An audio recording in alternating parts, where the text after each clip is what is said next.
Ma ogtahay in jacaylkooda uu ka soo bilowday maqaaxid lagu iibiyo jalaatada? Mase la socotaa Michelle Obama ninkeeda inay ku tiri haddii uu guursan lahaa milkiilaha maqaaxidda waxa uu noqon lahaa madaxweynaha Mareykanka? Sidee xaaskiisa fure ay ugu noqotay guusha doorashadii aqalka cad? Madaxweynihii hore ee Mareykanka Barack Obama iyo marwadiisa Michelle Obama sanadkii 1989 ayay ahayd markii ugu horeysay ee ay kulmaan. Waxa ayna ahaayeen wiil iyo gabar madowga Ameerika ka soo jeeda. Sidoo kale waxa ay ka soo qalin jabiyeen kollejka lagu magacaabo Half and Low.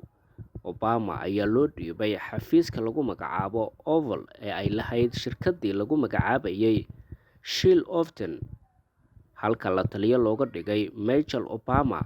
Maalmihii hore ee shaqadooda, Mr. Obama ayaa Michelle u muujiyay xiise, soo dhoweyn iyo kalgacal aad u badan, balse iyadu waxay u aragtay daandaansi oo keliya oo umay noqonin mid dabacsan. Muddo bil ah kadib waxa uu ku qanciyay in uu wax xiriir ah la sameeyo iyada, isagoo u waday 1 July 1989 maqaaxid lagu iibiyo macmacaanka oo heerkeeda aad u sarreeyo. Waxa ayna halkaasi ku sunteen shumiskii jalaatada ka macaanaa, kaasi oo yimi kadib markii Michelle Obama oo jalaato dhuuqaysa 2 sano kadib Oktoobar 3, 1992 lamaanahan ayaa waxay isku guursadeen kiniisadda Masiixiyiinta Cretan United oo ku taala magaalada Chicago ee dalkaasi, iyaga oo xafladda arooskooda ku dhigay xarunta dhaqanka iyo hiddaha. Si jiibka iyo jaanta la isula helo ayaa waxaa habeenkaas la casuumay fanaanka koobka ciyaarka caanka ku ah ee lagu magacaabo Eftin Walder. Nolosha siyaasadeed ee Mr. Obama waxa ay soo bilaabatay sanadkii 1996 markii loo doortay senator aqalka sare ee gobolka Illinois. Waxa uuna July 4, 1998 u muuqatay maalintii ugu farxadda badneed oo ay u dhalatay gabadhooda Melania Obama. Muddo badan kama aysan soo wareeganin markii qoyska ay ku soo biirtay gabadhoodii labaad oo iyaduna lagu magacaabo Natasha Obama ama Sasha Obama, oo dhalatay June 10, 2001. Markii ay ahayd sanadkii 2007, senatarkii Arlioza waxa uu diyaar u noqday in uu lumiyo kursigiisa, waxa uuna ku dhawaaqay tartankiisii madaxweynenimo ee aqalka cad. Iyadoo Michelle Obama iyo labadeeda gabar ay garbaha ka taagan yihiin ayuuna ku dhawaaqay arrinkani.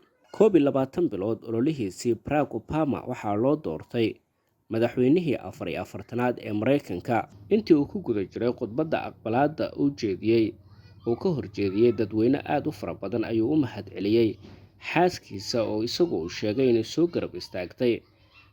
Waxa uu yidhi, Michelle Obama ma joogi lahayn halkan haddii aanan heli lahayn taageerid hagar la'aan ah, mid saaxiibtinimo ku jirto ee 16 sano ee lasoo dhaafay ay la garab taagnaayeen. Dhagaxdhigga aasaaska qoyskeena iyo jacaylka nolosheenna waa marwada koowaad ee qaranka, ayuu yidhi Mr. Obama.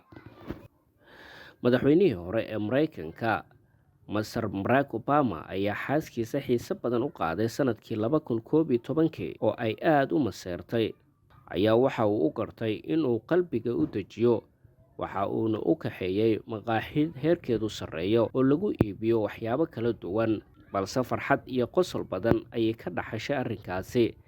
Waxaase u yimid milkilihii maqaaxidda oo madaxweyne Obama ka codsaday in si hoose ula hadlo xaaskiisa. Madaxweynihii hore ee Mareykanka Barack Obama ayaa arrintan la yaabay, sida milkiilaha maqaaxidda uu u doonayo inuu xaaskiisa la hadlo.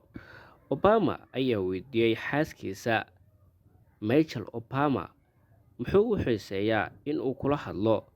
Waxa ayna u sheegtay, sanadihii yaraanteenna ayaan si waali ah isku jecleen, ayay ugu jawaabtay Mr. Michelle Obama. Madaxweyne Obama ayaa markaa kadib yidhi, markaas haddii uu ku guursan lahaa, hadda adigu waxaad noqon lahayd xaaska milkiilaha maqaaxiddan sida aadka u qurux badan. Balse Michelle Obama ayaa ugu jawaabtay, maya, sida aad moodo ma ahan ee wuxuu noqon lahaa madaxweynaha dalweynaha USA sababtoo ah in aad madaxweyne noqoto aniga ayaa ka dambeeyay ayay ugu jawaabtay.